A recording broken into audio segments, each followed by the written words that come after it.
Hi friends, Shilpa's channel ಹಾಸನ್ಗೆ ಎಲ್ರಿಗೂ ಸ್ವಾಗತ. ಎಲ್ಲರೂ ಹೇಗಿದ್ದೀರಾ?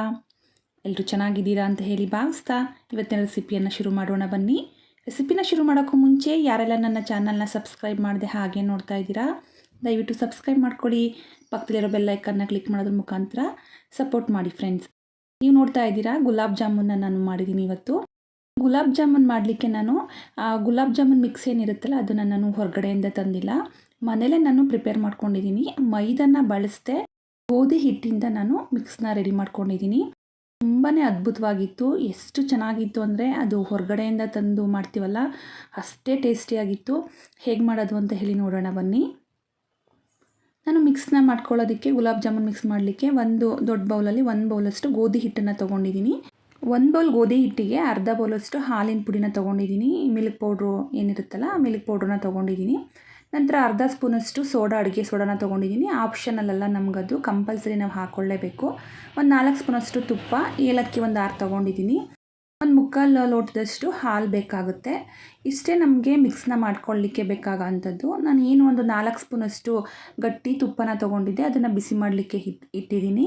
ನಂತರ ಒಂದು ಬೌಲು ಏನು ಗೋಧಿ ಹಿಟ್ಟನ್ನು ತೊಗೊಂಡಿದ್ದೆ, ಆ ಗೋಧಿ ಹಿಟ್ಟು ಜೊತೆಗೆ ಅರ್ಧ ಬೌಲಷ್ಟು ಹಾಲಿನ ಪುಡಿ, ಇಷ್ಟನ್ನು ಒಟ್ಟಿಗೆ ಸೇರಿಸ್ಕೊಂಡು ನಾವು ಇಲ್ಲಿ ಮಿಕ್ಸ್ನ ಮಾಡ್ಕೋಬೇಕಾಗತ್ತೆ.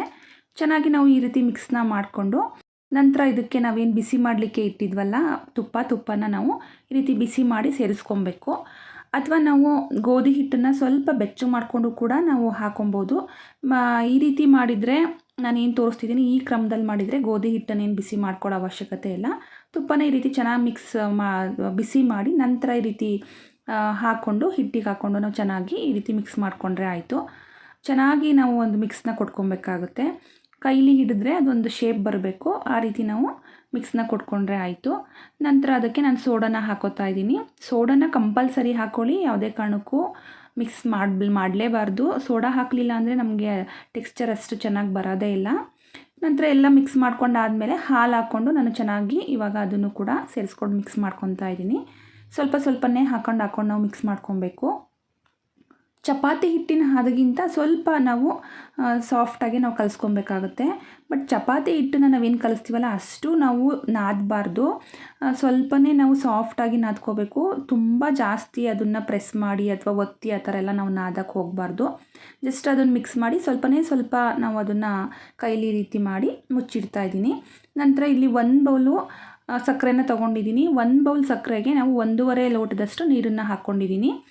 ನೀವು ನೋಡ್ತಾ ಇದ್ದೀರಾ, 1 ಬೌಲು ಹಾಕ್ತಾಯಿದ್ದೀನಿ. ನಂತರ ಅದಕ್ಕೆ ಅರ್ಧ ಬೌಲ್ ಹಾಕಿ ನಂತರ ನಾನು ಸಕ್ಕರೆನ ಹಾಕ್ಕೊಂಡಿದ್ದೆ. ಇಷ್ಟು ಮೆಜರ್ಮೆಂಟಿಗೆ ಇಷ್ಟು ಸಾಕಾಗುತ್ತೆ. ನಿಮಗೆ ಜಾಸ್ತಿ ಪಾಕ ಬೇಕು ಅಂತ ಅಂದರೆ ನಾನು ತೋರಿಸಿರೋ ಅದಕ್ಕೆ ಒಂದು 2 ಬೌಲಷ್ಟು ಸಕ್ಕರೆನ ಯೂಸ್ ಮಾಡ್ಬೋದು. ಬಟ್ ನಾನು ಸಕ್ಕರೆ ಪಾಕನ ಮಕ್ಕಳಿಗೆ ಜಾಸ್ತಿ ಕೊಡಬಾರ್ದು ಅನ್ನೋ ಕಾರಣಕ್ಕೆ ಸ್ವಲ್ಪನೇ ಮಾಡ್ಕೊಂಡಿದ್ದೀನಿ. ನಂತರ ಅದಕ್ಕೆ ಏಲಕ್ಕಿ ಪುಡಿನ ನಾನು ಮಾಡಿಟ್ಕೊಂಡಿದ್ದೆ, ಏಲಕ್ಕಿ ಪುಡಿನ ಹಾಕ್ಕೊತಾ ಇದ್ದೀನಿ. ಅದ್ರದ್ದು ಸಿಪ್ಪೇನಿತ್ತಲ್ಲ ಅದರದ್ದು ಫ್ಲೇವರ್ ಚೆನ್ನಾಗಿರುತ್ತೆ ಅಂತೇಳಿ ಸೇರಿಸ್ಕೊತಾ ಇದ್ದೀನಿ ಅಷ್ಟೇ, ಇನ್ನೇನಿಲ್ಲ. ನಂತರ 1-2 ಸ್ಪೂನಷ್ಟು ಲೆಮನ್ ನಾನು ಸೇರಿಸ್ಕೊತಾ ಇದ್ದೀನಿ, ನಿಂಬೆಹಣ್ಣಿನ ರಸನ. ಇಷ್ಟನ್ನು ಸೇರಿಸ್ಕೊಂಡು ಒಂದು 10 ನಿಮಿಷ ನಾವು ಫುಲ್ ಫ್ಲೇಮ್ ಇಟ್ಕೊಂಡು ಕುದಿಸ್ಕೊಂಡ್ರೆ ಆಯಿತು. ಇದೇನು 1 ಎಳೆ 2 ಎಳೆ ಪಾಕ ಆ ಥರ ಏನೂ ಇಲ್ಲ. ಜಸ್ಟ್ ಈ ಥರ ಕೈ ಇಟ್ಕೊಂಡ್ರೆ ಅದು ಅಂಟಬೇಕು. ಅದು ಏನು ಸಕ್ಕರೆ ಪಾಕ ಅಂತೇಳಿ ಸಕ್ಕರೆ ನೀರು ಅಂತ ನಮಗೆ ಫೀಲ್ ಆಗಬೇಕು. ಆ ಥರ ಅಂಟೋ ಥರ ಬಂದರೆ ಆಯಿತು ಅಷ್ಟೇ. ಅಷ್ಟರಲ್ಲಿ ನಾವು ಏನು ಮುಚ್ಚಿಟ್ಟಿದ್ವಲ್ಲ ಅದನ್ನು ನಾನು ಇವಾಗ ಹಿಟ್ಟನ್ನು ತೊಗೊಂಡು ಈ ಮಧ್ಯದಲ್ಲಿ 2 ಹಸ್ತದ ಮಧ್ಯದಲ್ಲಿ ಇಟ್ಕೊಂಡು ಈ ರೀತಿ ಚೆನ್ನಾಗಿ ನಾವು ರೌಂಡಾಗಿ ಆಕಾರವಾಗಿ ಉಂಡೆನ ಮಾಡಿಟ್ಕೊಂಡ್ರೆ ಆಯಿತು. ಈ ರೀತಿ ಎಲ್ಲದನ್ನು ಕೂಡ ನಾನು ತೊಗೊಂಡು ಚೆನ್ನಾಗಿ ನಾನು ಉಂಡೆನ ಮಾಡಿ ಇಟ್ಕೊತಾ ಇದ್ದೀನಿ. ಈ ರೀತಿ ಮಾಡಿ ಇಟ್ಕೊಂಡು ಎಲ್ಲದನ್ನು ಒಂದು ಸಲ ನಾನು ಮಾಡಿಟ್ಕೊಂಡಿದ್ದೀನಿ. ಎಣ್ಣೆನ ನಾನು ಕಾಯ್ಲಿಕ್ಕೆ ಇಟ್ಟಿದ್ದೆ. ಎಣ್ಣೆ ಕಾದ ನಂತರ ನಾವು ಇದನ್ನು ಒಂದೊಂದಾಗಿ ಸೇರಿಸ್ಕೊಳ್ಳೋ ಅಂಥದ್ದು. ನಾವು ಲೋ ಫ್ಲೇಮಲ್ಲೇ ಇಟ್ಕೊಂಡು ಮಾಡ್ಕೊಬೇಕು. ಏಕೆಂದರೆ ನಾವು ಫುಲ್ ಫ್ಲೇಮ್ನ ಬಿಟ್ವಿ ಅಂತ ಅಂದರೆ ಲೋ ಫ್ಲೇಮ್ ಅನ್ನೋದಕ್ಕಿಂತ ಮೀಡಿಯಮ್ ಫ್ಲೇಮಲ್ಲಿ ಇಟ್ಕೊಂಡು ನಾವು ಮಾಡ್ಕೊಬೇಕಾಗತ್ತೆ. ಹಾಕಿ ಒಂದು 30 ಸೆಕೆಂಡ್ಸ್ ತಕ್ಷಣವೇ ಈ ರೀತಿ ನಾವು ತಿರ್ಸ್ಕೊಂಡು ಬೇಯಿಸ್ಕೊಬೇಕು. ಆದಷ್ಟು ನೀವು ಮೀಡಿಯಮ್ ಫ್ಲೇಮಲ್ಲಿ ಇಟ್ಕೊಂಡೇ ಬೇಯಿಸ್ಕೊಳ್ಳಿ, ಇಲ್ಲ ಅಂತ ಅಂದರೆ ಮೇಲೆಲ್ಲ ಕಪ್ಪಾಗಿರುತ್ತೆ, ಒಳಗಡೆ ಹಿಟ್ಟಿರುತ್ತೆ. ಹಾಗಾಗಿ ಚೆನ್ನಾಗಿ ನಾವು ಬೇಯಿಸ್ಕೊಬೇಕು. ಫುಲ್ ಅದು ಕಲರ್ ಗೋಲ್ಡನ್ ಕಲರಿಗೆ ಬಂದಿರಬೇಕು. ಅಷ್ಟು ಚೆನ್ನಾಗಿ ನಾವು ಬೇಯಿಸ್ಕೊಂಡ್ರೇ ಗುಲಾಬ್ ಜಾಮೂನ್ ಚೆನ್ನಾಗಿ ಬರೋ ಅಂಥದ್ದು. ಇಲ್ಲ ಅಂದರೆ ಹಿಟ್ಟಿಟ್ಟು ಥರ ಅನಿಸುತ್ತೆ. ಸಾಧ್ಯ ಆದಷ್ಟು ನಾವು ನೀಟಾಗಿ ಮೀಡಿಯಮ್ ಫ್ಲೇಮಲ್ಲಿ ಇಟ್ಟು ನಾವು ಬೇಯಿಸ್ಕೊಬೇಕು. ನೀವು ನೋಡ್ತಿದ್ದೀರಾ ನೋಡಿ ಎಷ್ಟು ಚೆನ್ನಾಗಿ ಹೊಂಬಣ್ಣ ಬಂದಿದೆ, ತುಂಬ ಚೆನ್ನಾಗಿ ಬಂದಿತ್ತು. ಈ ಟೈಮ್ಗೆ ನಾನು ಎತ್ತಿಟ್ಕೊತಾ ಇದ್ದೀನಿ. ಈ ರೀತಿ ಎಲ್ಲದನ್ನು ಕೂಡ ನಾನು ಮಾಡಿಕೊಂಡು ಎತ್ತಿಟ್ಕೊಂಡಿದ್ದೀನಿ. ತುಂಬ ಚೆನ್ನಾಗಾಗುತ್ತೆ ಫ್ರೆಂಡ್ಸ್. ನಾವು ಹೊರಗಡೆ ಏನು ಮಿಕ್ಸ್ ತರ್ತೀವಲ್ಲ ಅದಕ್ಕೂ ಇದಕ್ಕೂ ಏನು ವ್ಯತ್ಯಾಸನೇ ಗೊತ್ತಾಗಲ್ಲ, ಅಷ್ಟು ಚೆನ್ನಾಗಾಗುತ್ತೆ. ನಾನು ಸಿರಪ್ ಏನು ಮಾಡಿಟ್ಕೊಂಡಿದ್ನಲ್ಲ ಅದಕ್ಕೆ ಸೇರಿಸ್ಕೊಂಡಿದ್ದೀನಿ.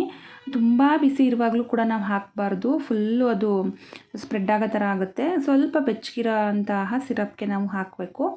ಈ ರೀತಿ ಹಾಕಿದ್ದೆ ನೋಡಿ, ಎಷ್ಟು ಚೆನ್ನಾಗಾಗಿದೆ. ಜಸ್ಟ್ ನಾನು ಒಂದು 10 ನಿಮಿಷ ಅಷ್ಟೇ ಬಿಟ್ಟಿದ್ದು. ಮಕ್ಕಳೆಲ್ಲ ಬೇಗ ಬೇಗ ಕೇಳ್ತಾಯಿದ್ವು. ಮನೇಲಿ ಗುಲಾಬ್ ಜಾಮೂನ್ ಮಾಡ್ತಿದ್ದೀವಿ ಅಂದರೆ ಮಕ್ಕಳು ವೆಯ್ಟ್ ಮಾಡೋದೇ ಇಲ್ಲ. ಹಾಗಾಗಿ ಜಸ್ಟ್ 10 ನಿಮಿಷಕ್ಕೇ ನಾನು ಅವ್ರಿಗೆ ಕೊಡ್ತಾಯಿದ್ದೆ. ನೋಡಿ ಎಷ್ಟು ಚೆನ್ನಾಗಾಗಿದೆ. ಒಳಗಡೆನೂ ತುಂಬ ಚೆನ್ನಾಗಿ ಬೆಂದಿತ್ತು. ನೋಡಿ ಎಷ್ಟು ಜ್ಯೂಸಿ ಆಗಿದೆ.